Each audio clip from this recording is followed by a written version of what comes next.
অদ্ভুত হলেও সত্য 7টি তথ্য। প্রথমে রয়েছে বিশ্বের সবথেকে বড় ফুল।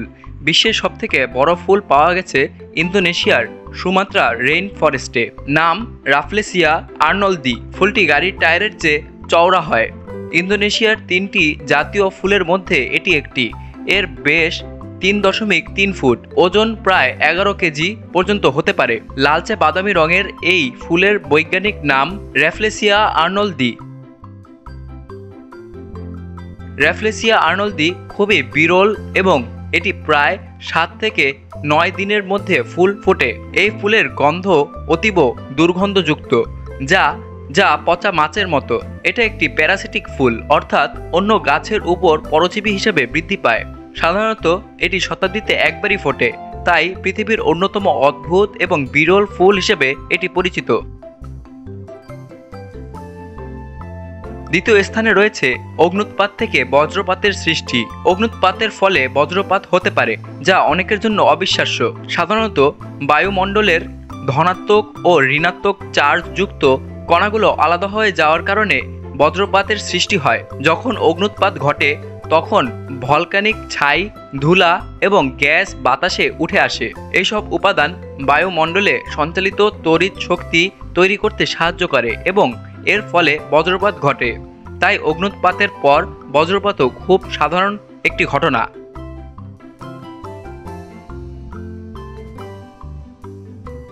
তৃতীয় স্থানে রয়েছে নিউ ইয়র্ক এবং লন্ডনের বিচ্ছিন্নতা। যুক্তরাষ্ট্রের নিউ ইয়র্ক শহর প্রতি বছর যুক্তরাজ্যের লন্ডন শহর থেকে 1 ইঞ্চি দূরে সরে যাচ্ছে। পৃথিবীর গভীরে থাকা টেকটনিক প্লেটের পরিবর্তনের কারণে এই ঘটনা ঘটে। এটি একটি প্রাকৃতিক ভূতাত্ত্বিক ঘটনা, যা পৃথিবীর প্লেট টেকটনিক্সের ফলস্বরূপ। পৃথিবীর শীর্ষে থাকা এই প্লেটগুলো একে অপরের উপর বা একে অপর থেকে সরে চলে যায়, যা মাটি ক্ষয় ও উত্থান সৃষ্টি করে এবং শহরের ভৌগোলিক অবস্থানে পরিবর্তন আনে।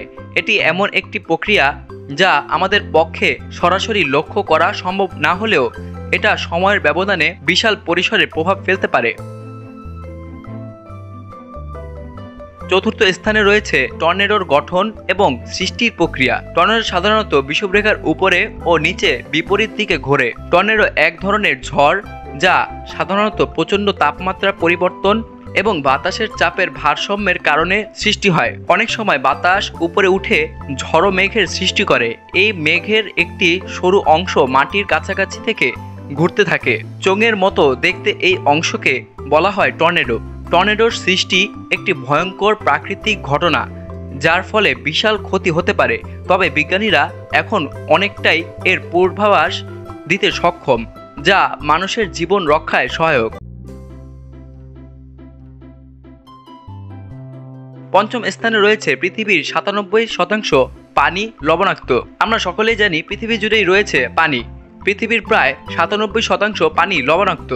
সাধারণত সমুদ্রের পানি সোডিয়াম ও ক্লোরিনের মাত্রা বেশি থাকে। এই দুটি মৌল বিক্রিয়া করে সোডিয়াম ক্লোরাইড নামক লবণ তৈরি করে। পৃথিবীর অধিকাংশ পানি এই লবণযুক্ত হয়ে থাকে, যা খাওয়ার জন্য অনুপযুক্ত। কেবল মাত্র 3% পানি মিষ্টি এবং পরিশোধিত পানি হিসেবে ব্যবহৃত হতে পারে, যার মধ্যে 2% পানি মৃদু আকারে আধান হিসেবে জমে থাকে। এই কারণে পৃথিবী জুড়ে পানির সংকট বিরাজমান এবং বিশেষ করে সঠিক পানি ব্যবস্থাপনা খুবই জরুরি হয়ে পড়েছে।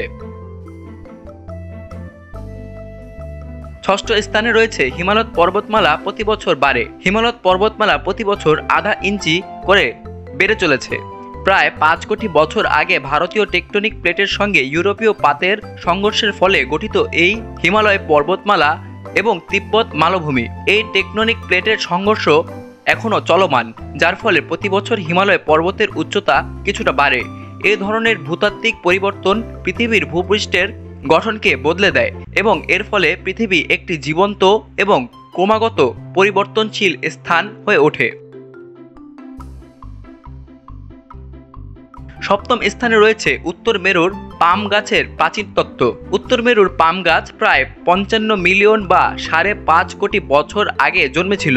নেদারল্যান্ডসের উইট্রেখট ইউনিভার্সিটির অ্যাপি সুইস এই গবেষণা নেতৃত্ব দিয়েছেন, যার মাধ্যমে অ্যান্টার্কটিকার গভীরে খনন করে এই তথ্য নিশ্চিত করা হয়েছে। একটি পাম গাছের প্রাচীনতম উপস্থিতি যা আজও পাওয়া গেছে তা পৃথিবীর জীববৈচিত্র্যের এক চমকপ্রদ উদাহরণ। এই গাছের জীবাশ্মগুলি প্রমাণ করে যে একসময় পৃথিবীতে জীবাশ্ম মণ্ডলীর উদ্ভিদ এবং গাছপালা উত্তর মেরুর মতো ঠান্ডা অঞ্চলে অবস্থিত ছিল, যা বর্তমানে বিরল এবং অদ্ভুত মনে হতে পারে। এই তথ্যগুলো প্রাকৃতিক পৃথিবীর বিভিন্ন অদ্ভুত, অসাধারণ এবং চমকপ্রদ ঘটনাগুলির একটি সংক্ষিপ্ত বর্ণনা দেয়। এর মাধ্যমে আমরা বুঝতে পারি যে পৃথিবী কতটা প্রাচীন এবং কতটা অদ্ভুত।